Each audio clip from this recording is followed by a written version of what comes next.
இந்த விழாவிற்கு வருகை தந்திருக்கும் சிறப்பு விருந்தினர்களை நான் வாழ்த்து வணங்குகிறேன்.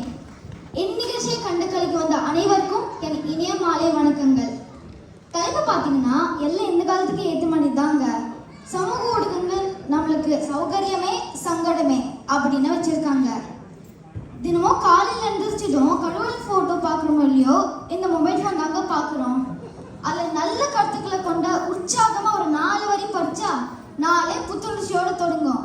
அதை விட்டுட்டு சிம்சாலியாக இந்த மெசேஜ் வர பாருங்க, ஃபார்வர்ட் மெசேஜை 20 பேருக்கு 20 நிமிஷத்தில் அனுப்பிச்சா நல்லது நடக்கும். இல்லைன்னா ஒரு கேள்விக்குழு போட்டு நிப்பாட்டுவாங்க. ஏன்டா மெசேஜை தொடர்ந்து பாட்டோன்னு இருக்கும். சிறியவர் முதல் பெரியவர் வரை எல்லாருமே சமூக ஊடகங்களை பயன்படுத்துகிறாங்க.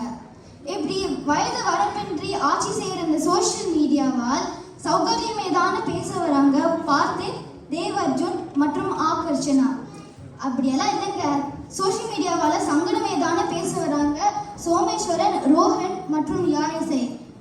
இவங்க என்ன சொல்ல போறாங்கன்னு பார்ப்போம் வாங்க.